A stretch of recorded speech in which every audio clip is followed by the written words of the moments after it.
voltar a falar agora, às 8h46 aqui no Jornal Gente, sobre preço dos alimentos. Diz o governo que é por isso também que a popularidade do presidente da República está caindo, mas o fato é que nesse momento a gente passa por um pico. Nas duas últimas medições de inflação, IPCA e IPCA 15, o que mais pressionou a alta de preços daquele conjunto todo que é medido pelo IBGE foi o fator alimentos e bebidas. Afinal, o que é que está acontecendo? Até quando vai isso? A gente aqui às vésperas da Páscoa, todo mundo que vai ao supermercado para preparar o seu almoço de Páscoa já percebeu que tem valor ali diferente do que estava no começo do ano.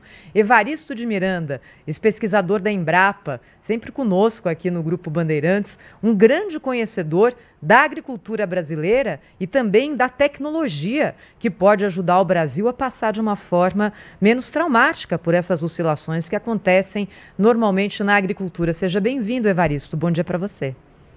Bom dia, Thaís. Bom dia, Sônia. Bom dia, Marco Antônio. Bom dia. É um prazer estar aí com você. Bom dia, Evaristo.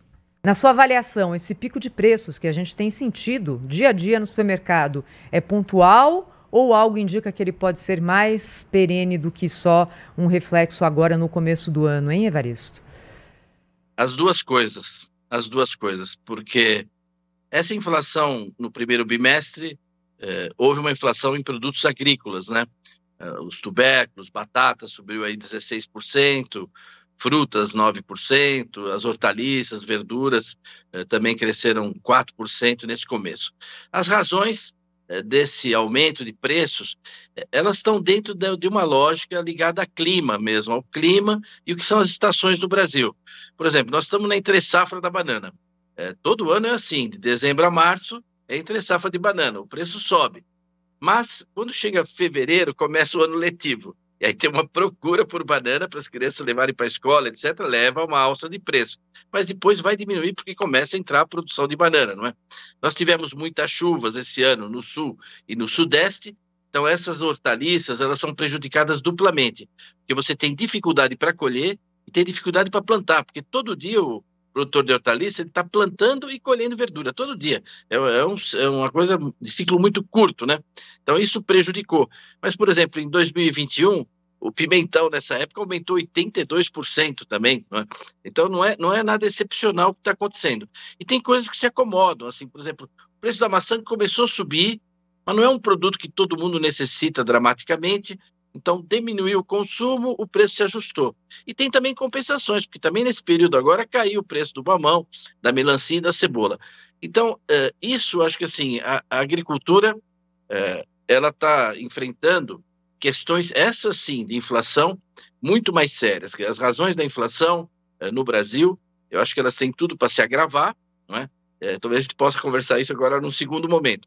Não é essa agroinflação que está determinando queda de popularidade, problema de inflacionário no país. Acho que as razões são 3, 4 outras razões que pesam sobre isso. Então, Evaristo, eu queria pegar exatamente esse gancho. Um prazer tê-lo conosco no Jornal Gente novamente. Por que a agroinflação não está pegando, então, na baixa popularidade do governo? E queria também emendar numa outra pergunta a respeito da soja. As dificuldades que o Brasil está passando, isso aí tem todo um reflexo mundial. Queria que você explicasse para a gente, por favor.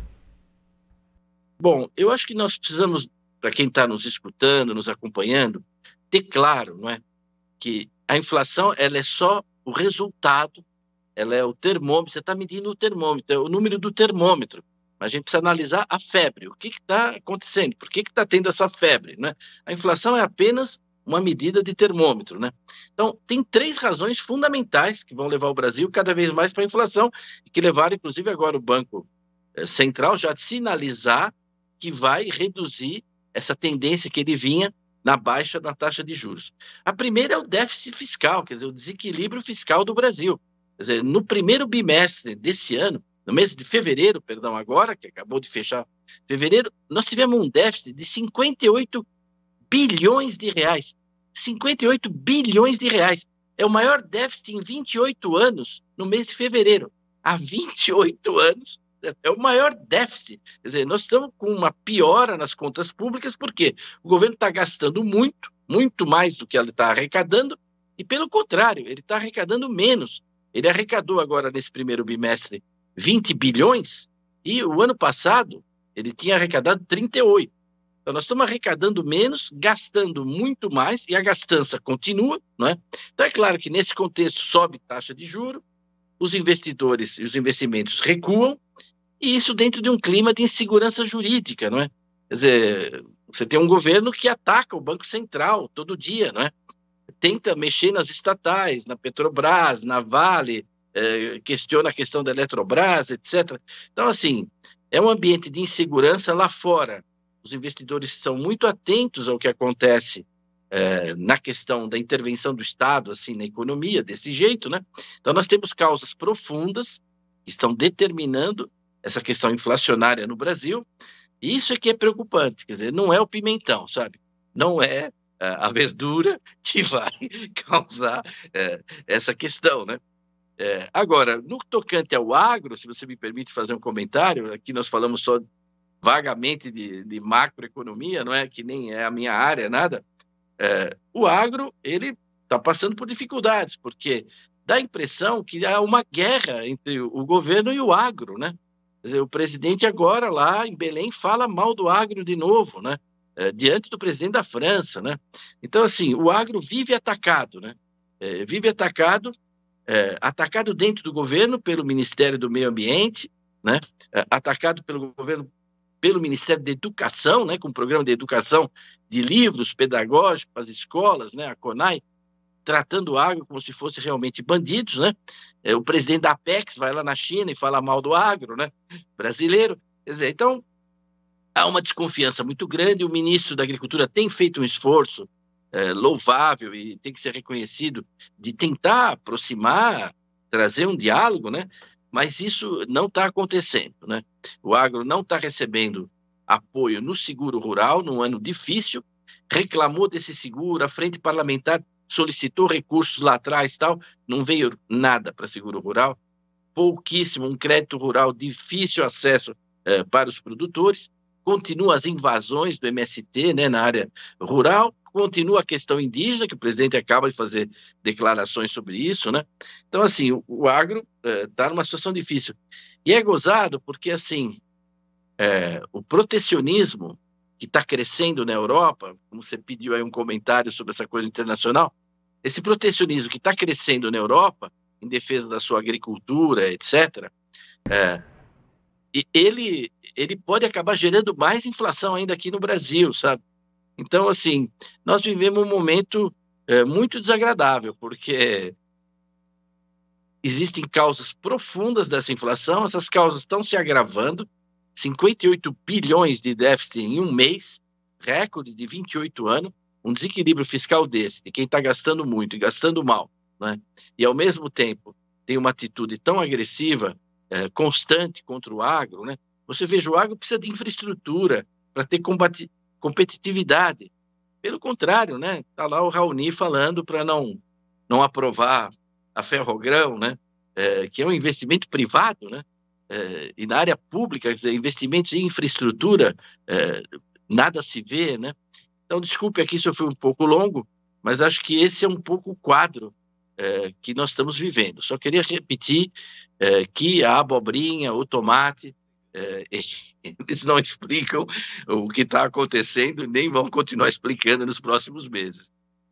Caminhando aqui para o encerramento, infelizmente a gente está em cima do nosso horário, eu queria perguntar para o senhor que legado o governo Lula, na sua avaliação, vai deixar aí no médio prazo nesse setor agrícola. Que legado é esse? É um legado de aumento de preços e dificuldade para o agricultor ou a situação tende a melhorar? Pelo que eu entendi da sua fala, a previsão é pessimista, não é isso? Quer dizer, existe um certo pessimismo, né? Porque o diálogo tem que se instaurar, né? O presidente se reuniu recentemente com o setor da fruticultura, né? Esse diálogo tinha que se estender a áreas significativas, né, da produção, né? Esse diálogo é necessário, né? Você precisa conversar. Agora, você precisa conversar com argumentos. E hoje, frequentemente, o governo chega com convicções. Ele tem convicções sobre o agro. Ele acha que o agro, como disse a ministra do Meio Ambiente, é o ogro negócio, né? Então, é difícil conversar com quem chega com convicções. Precisa trazer argumentos. Então, eu acho que, assim, tem tudo para que... Isso é para o bem do Brasil, não é uma questão política de A, B, de governo, né? Você precisa melhorar o relacionamento com o agro, contornar essas questões econômicas, não é? O ministro Haddad, coitado, aí faz um esforço grande, está fazendo nessa área, até reconhecido, mas sem nenhum sucesso, não é? Então, agora há pouco vocês cobraram uma declaração do presidente sobre a questão lá da Espanha, né? Pô, mas o agro está cobrando declaração do presidente sobre um monte de coisa, né? A gente é necessário. Eu acho que assim, eu não seria pessimista não, porque o agro é muito resiliente, os agricultores estão trabalhando, estão colhendo uma safra que talvez vá surpreender, apesar de previsões que fizeram aí, né? Mas precisa ter esse diálogo. O diálogo tem que ser de confiança. Não quer dizer de concordância. Você pode discordar em tudo, mas tem que ter um mínimo de confiança, tem que melhorar esse relacionamento com o agro brasileiro, com o conjunto do agro brasileiro. É a nossa torcida aqui. Evaristo de Miranda, mais uma vez conosco no Jornal Gente. Obrigada, viu, Evaristo? Aproveito para desejar a você e a sua família uma excelente Páscoa. Para vocês também uma Santa Páscoa para todos. Obrigada. Amém, Evaristo. Um abraço. 8h05.